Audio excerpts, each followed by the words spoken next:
People of the internet, I'm sorry it's so late. I just got off of work about an hour ago. But I am here. Because I'm Malik Aaron. That Money in the Bank match. Whew. Now, I haven't seen, the pay-per-view Money in the Bank because I was working. From what I've heard it was pretty good overall. Oh, well, at least some things were good. Like the Styles Nakamura match I heard was good. The Nia Jax Ronda match was good. I heard Alexa Bliss and Braun Strowman won Money in the Bank. I did not see either of those coming. I heard the crowd just destroyed Roman Reigns versus Jinder Mahal. They just tore that to shreds. And there were some other matches that didn't mean anything. So yeah. Hope you can watch my Money in the Bank ladder match, because it's pretty insane, to say the least. There are a lot of spots in there. Some of them they might have done on the pay-per-view. So that means I did them first. So, yeah. Anywho, review time. Video game movie time. Everyone's favorite genre of film. Clearly.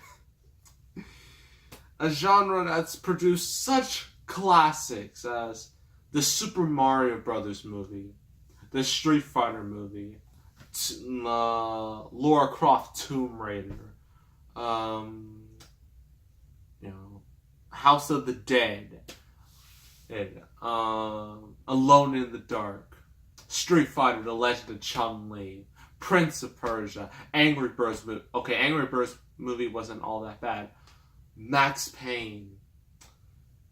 Though Mortal Kombat, which I like. Mortal Kombat Annihilation, which I love.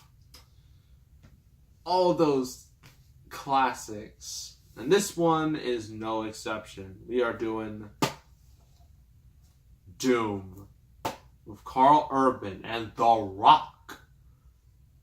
And I know what you're thinking. You're probably like, oh, The Rock's in this movie and it's based off the video game? That sounds awesome. Keep in mind, this is before Fast Furious 5. This is before The Rock was in the Fast and Furious. So he was this was more or less a stumbling block for them, to say the least. And the movie, although it was number one at the box office, it had a weak opening, and it fell off a cliff. Second weekend, it fell like 73%, which is brutal. It didn't make back its budget. The movie cost like $60 million, only made $56 million worldwide. So it was a total bomb. So yeah, if you don't know, this is based off the famous video game of the same name. They even had a reboot of it a few years ago, a game that I really enjoy. I haven't beaten it yet, but once I do, I will review it. And there's going to be a new Doom game sometime in the future. So I thought it would be appropriate to review this now. Oi, alright. You can read the back if you want. Not that plot really matters in this type of movie. Okay. A frantic call for help from a remote research station on Mars sends a team of mercenary Marines into action, led by The Rock, I guess Dwayne Johnson. They don't even call him Dwayne Johnson. Wow, that's terrible. I get he was more or less involved with WWE. People knew him as The Rock, not Dwayne Johnson, but eventually everyone knows him as Dwayne Johnson because he's one of the big stars in Hollywood. This is long before that period. This was when he was still really popular wrestler, Rock, and not movie star Rock. So, led by The Rock and Karl Urban, they descend into the Olduvai? What? Some weird word. Research station, where they find a legion of nightmarish creatures lurking in the darkness, killing at will. Once there, the Marines must use an arsenal of firepower to carry out their mission. Nothing gets out alive. Based on the hugely popular video game, Doom is an explosive, action-packed thrill ride. So, the plot, as described on the back of the box. So, we're going to Mars, right? And So The Rock, Carl Urban, and a bunch of Marines, they are sit there and have to, answer a call. Because in the beginning, you see these scientists or whatever, like they're just getting murdered, and so they send like a call for help before they get murdered, and so they arrive, and they're met by Rosamund Pike. Rosamund Pike. And she explains that this is a bad situation. There's stuff's going down. People are turned to these monsters, and so it's up to The Rock, or at least what you think. Rock, Carl Urban, and all our Marines to save the day and kill all the monsters, but it doesn't quite go that way. There's actually a couple twists in this movie, primarily with The Rock. You would think The Rock would be the hero. You're wrong. Plot twist. He's the villain at the very end. It is the most hilarious thing you will ever see. But I'll get to that later. So, pros and cons. Pros. There is, near the end, well, it's close to the end, there is a nice long sequence in first person. That's right. They replicate the first person, gameplay you see in the game. They replicated that on film, which is pretty awesome. And I think the way they did it, I think they did it pretty accurately. Like, they really paid tribute to the game and how they did it. It was so cool. More movies should do that. I mean, I know that there was a movie, Hardcore Henry, that had first-person style, but no one saw that movie. More movies should really, at least more video game movies should embrace, they shouldn't try to be so different, so drastically different. And I know you gotta do it to sell tickets to an audience, to the most casual audience, but at least respect your roots. At least this movie did that, at least, with that awesome first-person shooter sequence. Other than that, I guess The Rock. I mean, The Rock's always cool, most of the time. And, Carl Urban, I'm a fan of Carl Urban. He was great as Dredd.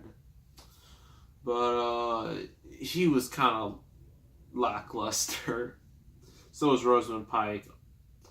She was lackluster too. And that's a shame, considering they're both really talented. Okay, all the cons. Whew. The plot is terrible. It makes no sense. It is lame. It is so lame. And it's so just... You don't even care what the plot's about. You don't even care who the characters are. Because most of the characters, they're either useless, they have no character, or they're just complete, incredibly unlikable. And you just want them to die a horrible death. And that's what some of these characters are. They are so unlikable. One of them especially.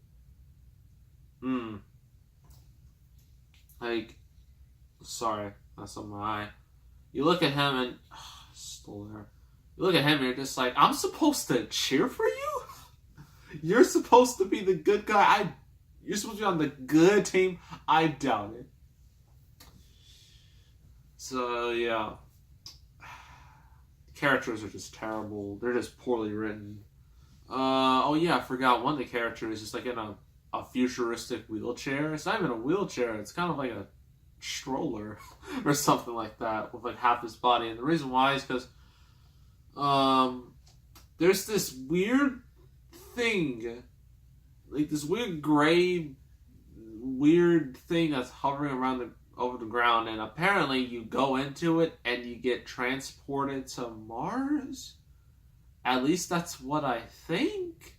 It doesn't look like it. It looks like it does some weird... I don't understand how that works.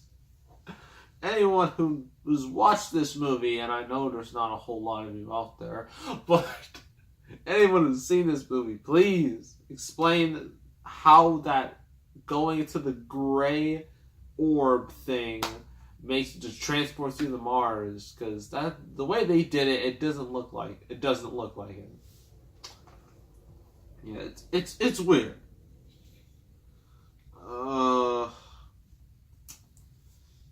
Yes. What else? The music was generic, and you're gonna laugh when you hear this. With like how these infections work, like, they don't just like turn into monsters. They don't just happen randomly like a zombie virus where it can just attack anything and everyone. No, it attacks you, but only if you're evil. Yes, what I said is true. You only turn into, apparently according to this movie's stupid logic, you can only turn to like this nightmarish monster if you're evil. Because that makes total sense. That's just... Why? Who wrote this? David Callahan. You should be ashamed. Oh, wait, that's the story. Screenplay by David Callahan and Wesley Strick. You should be ashamed of yourselves. How on earth can you think of that as like a good plot device? It's terrible.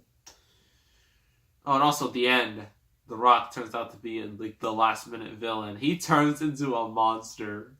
It's so great. He turns into this monster. It's so unconvincing that he just goes from like normal Rock to just a killer. Just the monster so fast. It's so ridiculous that it's hilarious. But unfortunately, he's killed, which sucks.